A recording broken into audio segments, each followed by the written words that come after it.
ಕೊಟ್ಟ survey number 491/2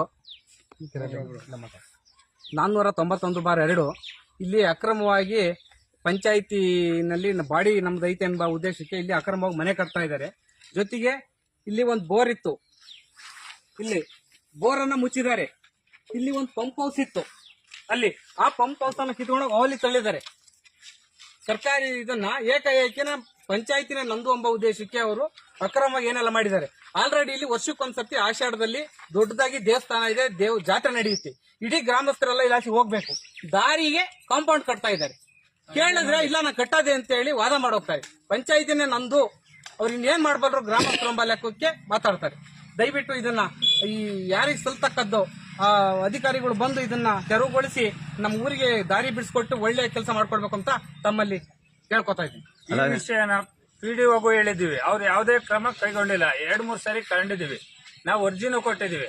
ಅದನ್ನೇನು ಅವರು ಬಳಸ್ತಾ ಇಲ್ಲ, ಇಲ್ಲಿ ಬಂದು ಗಮನಕ್ಕೆ ಬಂದಿಲ್ಲ ಅವ್ರಿಗೆ. ಇನ್ನ ಒಂದು ಸರ್, ಈ ನಾವು PDO ಅವ್ರಿಗೆ ಈ ಸರ್ವೆ ನಂಬರ್ ನಲ್ಲಿ ಯಾರಿಗೂ ಖಾತೆ ಮಾಡ್ಕೊಡ್ಬೇಡ್ರಿ ಅಂತ ಒಂದು ಅರ್ಜಿ ಕೊಟ್ಟಿದ್ದು ಮುಂಚೆ ಇವರೆಲ್ಲ ಬಂದು ಹಿಡ್ಕೊಂಡಾಗ.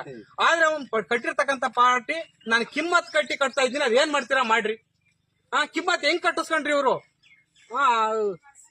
ಸರ್ವೆ ನಂಬರ್ಗೆ ವಿಲೇಜ್ ಅಕೌಂಟ್ ಅಲ್ಲ, ಇದು ರೆವಿನ್ಯೂ ಡಿಪಾರ್ಟ್ಮೆಂಟ್ಗೆ ಪಂಚಾಯತಿರು ಹೆಂಗ್ ಕಿಮ್ಮತ್ ಕಟ್ಟಿಸ್ಕೊಂಡ್ರು, ಕಟ್ಟಿಸ್ಕೊಂಡು ಸರಿ ಲೈಸೆನ್ಸ್ ಕೊಟ್ರ ಅವ್ನಿಗೆ. ಇದು ತಹಸೀಲ್ದಾರ್ ಗಮನಕ್ಕೆ ತಂದಿದ್ದೀರಾ? ತಹಸೀಲ್ದಾರ್ ಗಮನಕ್ಕೆ ತಗೊಂಡಿಲ್ಲ ಸರ್. ನಿಮ್ಮ ವಿಎ ಬಂದಿದೆ ಸರ್. ಇನ್ನೂ ಒಂದು ಸರ್, ಅದು ದೇವಸ್ಥಾನಕ್ಕೆ ಮಾಡ್ಕೊಡಿ ಅಂತ ಹೇಳಿ DC ಗೊತ್ತಾಕಿದ್ವಿ. DC ಇಂದ ತಹಸೀಲ್ದಾರಿ ಬಂದಿದೆ. ಅದು ತಹಸೀಲ್ದಾರು RI ಮುಖಾಂತರ VAಗೂ ತಿಳಿಸಿದ್ದಾರೆ. ಅಲ್ಲ, ವಿಎ ಈಗ ಮನೆ ಕಟ್ತಾ ಇರೋದು ಹೇಳಿದ್ರೆ ಪಾರ್ಟಿ ಬಂದೋಗಿದ್ದಾರೆ, ಅವರು ಏನು ಕೇಳಿಲ್ಲ. ಕಟ್ಬೋದು ಅಂತ ಹೇಳಿದ್ರ ಮನೆನ? ಸರ್ಕಾರಿ ಏನು ಮಾತಾಡಿಲ್ಲ, ಅವ್ರಿಗೆ ಏನು ಗೊತ್ತಿಲ್ಲ. ಹಂಗಾಗಿ ಅವ್ರಿಗೆ 4 ಎಕರೆ 20 ಕುಂಟೆ ಇರೋದ್ನ 2 ಎಕರೆ ಗ್ರಾಮ ಠಾಣ ಮಾಡಿ, ಇನ್ನ 2 ಎಕರೆ 20 ಕುಂಟೆನ ದೇವಸ್ಥಾನಕ್ಕೆ ಮಾಡಿ ಅಂತ ಹೇಳಿ ನಾವು DC ಗೊತ್ತಾಕಿದ್ವಿ. ಅದು ಈಗ ತಹಸೀಲ್ದಾರಿಗೆ ಕಳಿಸಿದ್ದಾರೆ. ಇದು ಸ್ವಂತ ದುಡ್ಡಲ್ಲಿ ಮನೆ ಕಟ್ತಾ ಇದ್ದಾನೋ ಅಥವಾ ಯಾವ್ದಾನ ಸ್ಕೀಮ್ ಅಲ್ಲಿ ಹಾಕೊಂಡಿದ್ದಾರೆ? ಇಲ್ಲ, ಗ್ರಾಂಟ್ ಆಗಿದೆ ಅಂತ ಹೇಳಿ ಗೊತ್ತಿಲ್ಲ. ಯಾಕಂದ್ರೆ ಅವ್ರ ಬಾಡಿನಲ್ಲಿ ಇರ್ತಕ್ಕಂಥ ಮೆಂಬರ್ ಆಗಿರೋದ್ರಿಂದ ನನಗೆ ಗ್ರಾಂಟ್ ಆಗಿದೆ, ಎಲ್ಲ ಆಗಿದೆ, ನನ್ನ ಹೆಸರಿಗೆ ಆಗಿದೆ, 3 ಬಿಲ್ ಆಗಿದೆ ಅಂತ ಹೇಳ್ದ.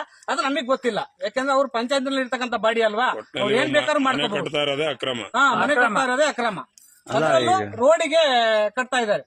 ಈಗ ದಾಖಲಾತಿ ಅವ್ರ ಹೆಸರಿಗಿದ್ರೆ ಪಂಚಾಯತಿಯಿಂದ ಮನೆ ಗ್ರಾಂಟ್ ಆಗ್ಬೋದು, ಅವ್ರ ಹೆಸರಿಗೆ ಇಲ್ಲ ಅಂತಂದ್ರೆ ಎಲ್ಲೋ ಇರುತ್ತೆ ಜಮೀನು. ಅವ್ರು ಬಂದು ಇಲ್ಲಿ GPS ಹೋಗಿರಲ್ಲ, ಬೇರೆ ದಾಖಲಾತಿ ತೋರಿಸಿ ಮನೆ ಗ್ರಾಂಟ್ ಮಾಡ್ಕೊಂಡಿರೋದು. ಪಂಚಾಯತಿ ಗೋಲ್ಮಾಲ್ ಸರ್ ಇದೆಲ್ಲ, ಪಂಚಾಯತಿ ಗೋಲ್ಮಾಲು. ಯಾವ್ದೇ ವಿಚಾರ ಹೇಳಿದ್ರು ಈ ಪಂಚಾಯತಿನ ಗಮನಕ್ಕೆ ತಗೊಂಬಲ್ಲ, ಏನೋ ಒಂಥರ ಕೈ ಬಿಟ್ಕೊಂಡವ್ರಿ. ಇವರೆಲ್ಲ ಬಹಳ ದಿವಸದಿಂದ ಈ ಪಂಚಾಯತಿನಾಗ ಇದ್ದಾರೆ ಹಳೆ ಬಾಡಿ, ಮೊದ್ಲು ಅವ್ರನ್ನೆಲ್ಲ ಚೇಂಜ್ ಮಾಡ್ಬಿಡ್ಬೇಕು. ಅದು ಇದು ಚೇಂಜ್ ಮಾಡಕ್ ನಾವೆಲ್ಲ ಆಗಲ್ಲ, ಬಟ್ ನಿಮ್ಮ ಸಮಸ್ಯೆಗೆ ಅಲ್ಲ ಸರ್, ಇಲ್ಲೇ ಸರ್ಕಾರದ ಪಂಪ್ ಹೌಸ್ ಅದನ್ನ ಹೆಂಗ್ ಹೊಡೆದಾಕಿರೋ ಸಾರ್ವಜನಿಕರ ಸತ್ತು, ಅದು ಮೇನು. ಅಧಿಕಾರಿಗಳು ಬಂದು ಕೇಳಬೇಕಲ್ಲ ಪಂಚಾಯತರು. ಪಂಚಾಯತ್ ಯಾಕೆ ಕೇಳ್ತಾ ಇಲ್ಲ ಅವ್ರನ್ನ? ಅವ್ರ ಗಮನಕ್ಕೆ ತಂದಿದ್ದೀವಿ ಈಗ ಬಲಣ ಅಲ್ಲಿ ಸರ್ವೆ ನಂಬರ್ ಜಮೀನು ಇವ್ರಿಗೆ ಇಲ್ಲಿವರೆಗೂ ಬರ್ತೈತೆ. ಇವ್ರು ಇಲ್ಲಿ ಕಾಂಪೌಂಡ್ ಹಾಕಿದ್ರೆ ಇಲ್ಲಿ ಓಡಾಡಕ್ ಜಾಗನೇ ಇರಲ್ಲ, ಸಾರ್ವಜನಿಕರಿಗೆ ತೊಂದರೆ ಆಗ್ತಾ ಇದೆ.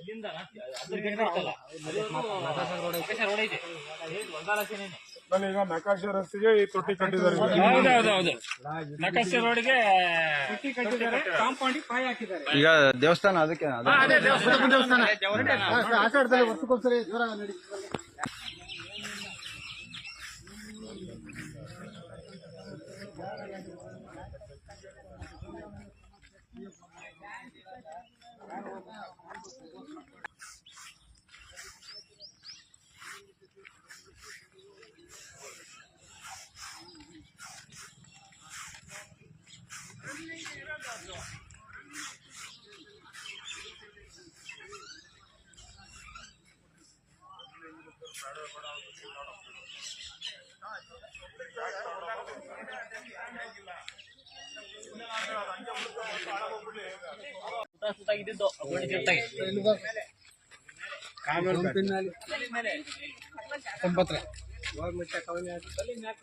ಟ್ಯಾಂಕ್ ಕಿತ್ತಾನ ಕಲ್ಲಿ ಮೇಲೆ ಟ್ಯಾಂಕ್ ಕಿತ್ತಾಕಿ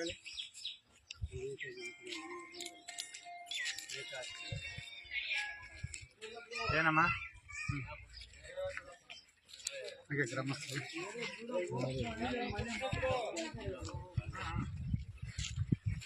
ರೂಪಾಯಿ. ಹಾ ಹಾ ಹಾ ಹಾ ಒಕ್ಕಣೆ ಕಣ ಇದೆ.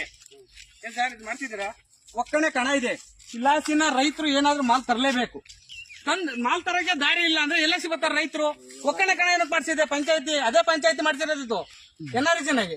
ಎನ್ಆರ್ಜಿನ ಮಾಡ್ತಿರೋ ಒಕ್ಕಣೆ ಕಣಕ್ಕೆ ರೈತರು ಇಲ್ಲಿ ಮಾಲ್ ತರಕ್ಕೆ ಇಲ್ಲ ಅಂದ್ರೆ ಏನ್ ಮಾಡ್ಬೇಕು ರೈತರು? ಎಲ್ಲ ಸಿ ಬರ್ಬೇಕು. ನಕಾಸಕ್ಕೆ ರೋಡ್ ಇದ್ರು ಈ ತರ ಮಾಡ್ತಾ ಇದಾರಲ್ಲ, ಸೂಕ್ತ ಕ್ರಮ ಜರುಗಿಸಿ ನ್ಯಾಯ ತೋರಿಸ್ಕೊಡ್ಬೇಕು. ಆಯ್ತು, ಈಗ ಅಧಿಕಾರಿಗಳು ಬರ್ತಾರಂತಲ್ಲ, ನಾವು ನೋಡೋಣ ಅವ್ರು ಏನು ಹೇಳ್ತಾರೆ ಅಂತ ಹೇಳ್ಬಿಟ್ಟು ಆಮೇಲೆ ಮುಂದಿನ ಕ್ರಮ ಇಒ ಹತ್ರನ ತಹಸೀಲ್ದಾರ್ ಹತ್ರನ ಮಾತಾಡೋದಾಗುತ್ತೆ. ಆಯ್ತು ಸರ್, ಥ್ಯಾಂಕ್ ಯು.